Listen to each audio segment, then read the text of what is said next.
Right, now, what a better way for our urban Kiwis who are feeling disconnected from our farming community, who are very concerned about the environment, water quality and climate change, to spend their weekends out planting natives.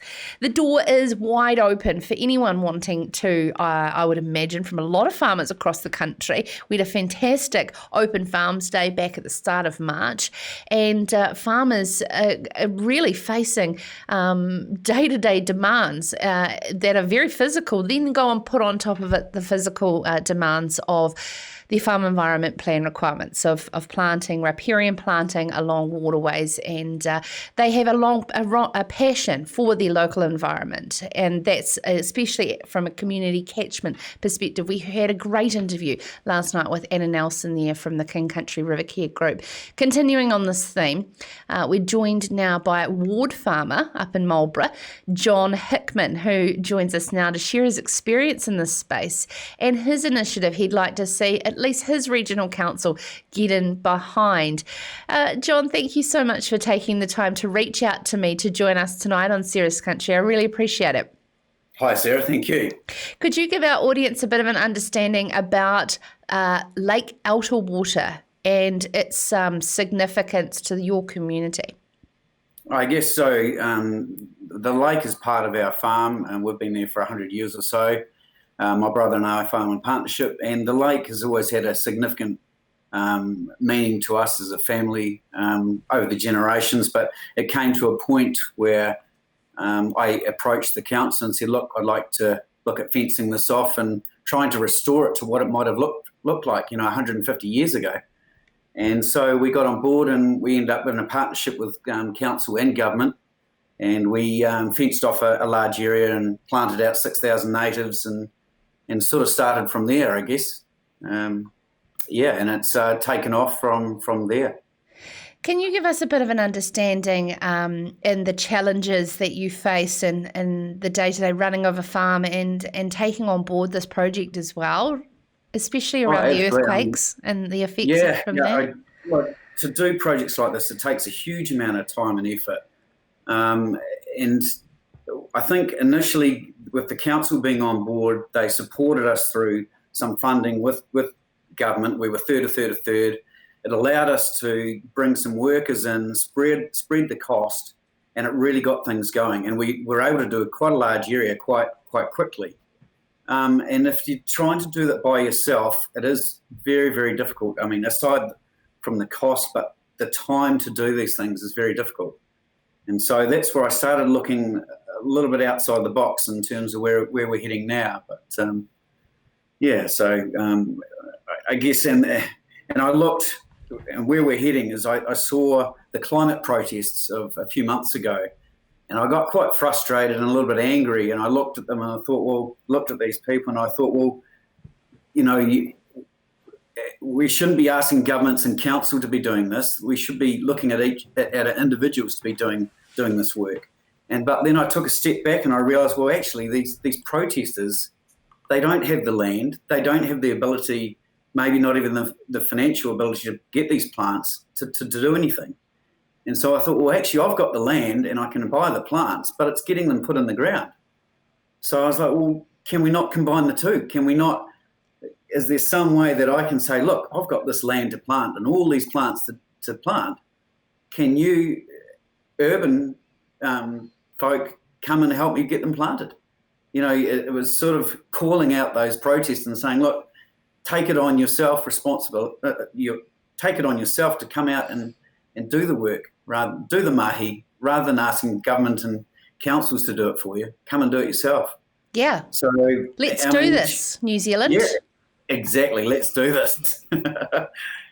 So I guess that's where it will come from. Okay, so where have you got to in regards to industry support around your concept, and which is a web-based portal? Can you talk us through that, as well as how we can help support your initiative?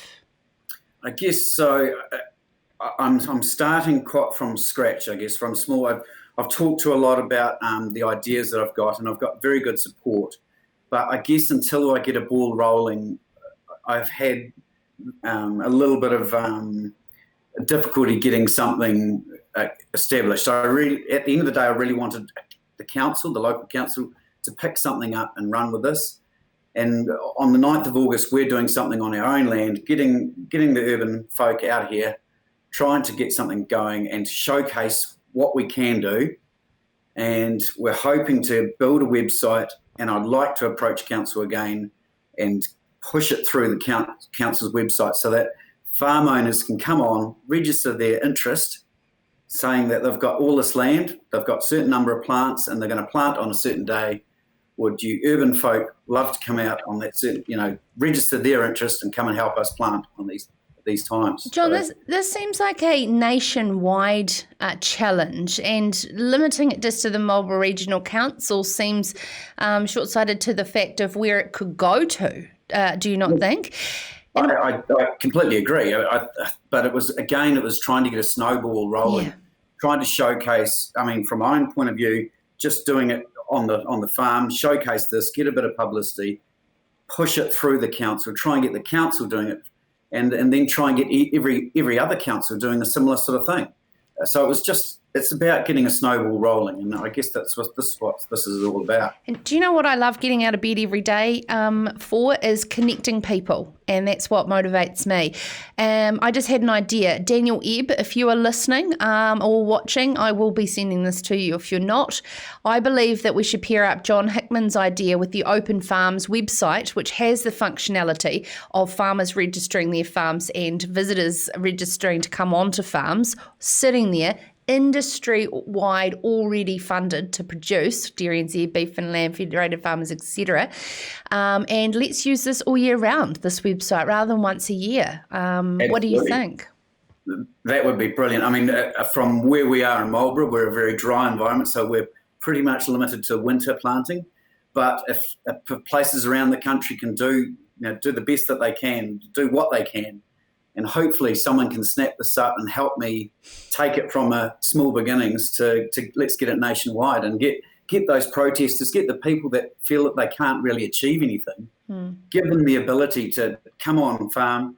It breaks down that rural-urban disconnection. It allows farms to plant much more area, a greater area, much quicker, and it really, and for a cheaper cost, hopefully too. I mean, at the end of the day, it's be a win-win for all. So, fantastic. Hey, I just have to ask you on a fun community level here. Oh, hang on, I'll push pause my laptop. This is the beauty of live TV. Yes, it was the video of a cricket game at a dried up Lake Elterwater in February 2017, and I looked like you had your own streaker.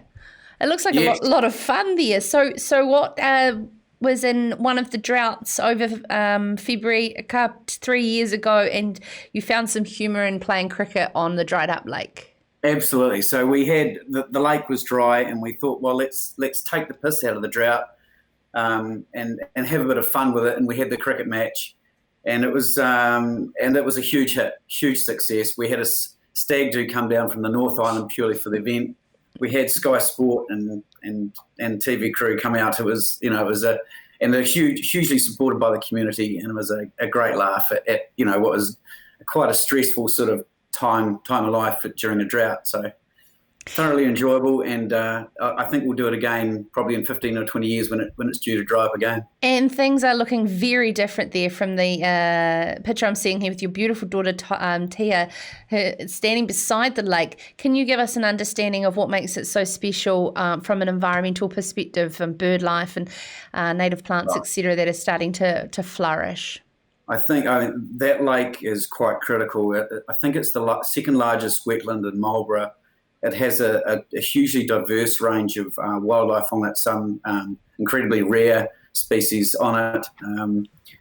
It's a huge personal responsibility, I feel, as a landowner to look after that.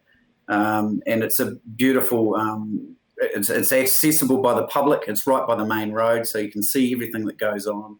And it's just a wonderful resource that adds to the farm, adds to the family, and adds to the community, and it's well worth protecting. Oh, John, I'm so proud of you on behalf of my everybody watching. Hey, if anybody would like to get in touch directly with John to support him, really easy, johnhickman@gmail.com. please reach out and let's make this a thing, New Zealand. Let's do this. It's the last time I'll use that slogan, but I feel like we need to use it now. Thank you, John, so much for taking the time to join us. It was very innovative and inspiring. I really enjoyed that. This is Sarah's Country.